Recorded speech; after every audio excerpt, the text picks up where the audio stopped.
Sa iba namang perspective, ano naman kaya ang masasabi ng ating resident expert na si Doktora Camille na nagbabalik na rin from face to face? Doc Camille! Hi, thank you so much, DJ Ana. Good afternoon po sa inyong lahat. Eto, naka-red color ng face to Oo face. nga, no? Actually, parang ngayon ka lang ba nag-red dito? Parang. Parang. Anyway, alam mo, akala ko nung una si John, in-check eh. Kasi traditionally sa mga in-check, hindi talaga sila nanliligaw not until alam nila kung ito ang mapapangasawa nila. Wow. So, yun yung, kasi ang punto ng mga Chinese, ayaw nilang masasaktan. So, mas maigi kung ano yung liligawan ko, doon ako. Siya na talaga.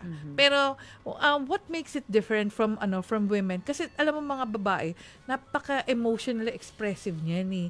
Kaya, syempre, bibihira yung sabihin na natin, yung mga lalaking iba gusto talagang nilalambing eh. Pero itong si John kakaiba, for reasons na talagang, hindi ko sinasabi na talagang yung machismo, yung Filipino machismo ang pinapakita dito, pero pinapakita niya dito yung kagustuhan niya na napaka-goal-oriented. Para rin siya yung mga career-oriented na mga tao na gusto kong handa ako sa lahat. Hindi yung ayaw niya na mapupulaan na ano papakain mo sa anak ko? Tama. Ano yung, bakit wala kang ganito? Bakit yung mga ganon? Kasi sa mga babae, ang hirap sa mga babae, pag sinabi mo nasa 24, 25, tapos hindi pa nagkaka-boyfriend, ang pressure niya sasabihin sa party ng mga matatanda, wala ka ba boyfriend? Kailan ka mag-aasawa? Yes. Bakit ganun? Di ba parang, so tuloy, ang nangyayari, nape-pressure din yung mga kababaihan na kahit hindi pa nila din gusto na magkaroon ng mga karelasyon, napipilitan sila para pag sinabi, sige, sa susunod may papakilala na ako sa inyo.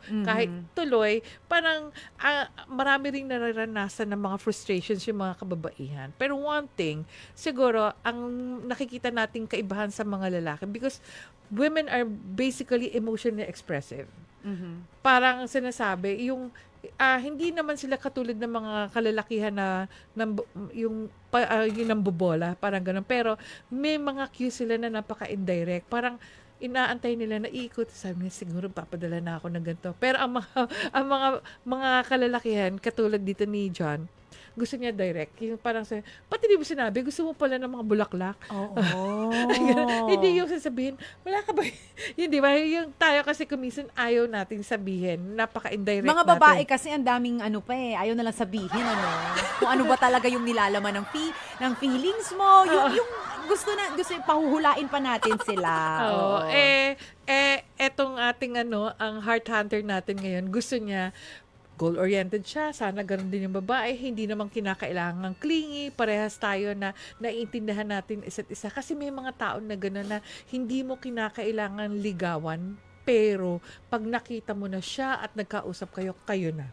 May ganun. Kaya siguro, yun yung gustong mahanap ni John na kahit hindi pa siya yung talagang naghahanap or nanliligaw, makahanap siya ng babae na talagang eto na yun. Yung ganun. Tama. At saka aminin natin, yung ma-heartbroken ka, hindi mahirap na pakiramdam yun yung ganong feeling na hanggat maaari gusto natin maiwasan yung ganong feeling. Kaya kung pwede lang talaga sana, date to marry talaga. Oo, totoo. At saka, syempre for those people na yung talagang sigurang sinasabi natin na no girlfriend or no boyfriend since birth, tatandaan natin, their worth is not defined by their relationship. True. Kaya, napapahalagahan nila yung sarili nila, pero hindi ibig sabihin na ayaw nilang umibig. Naghahanap lang sila ng tamang oras at panahon. Totoo.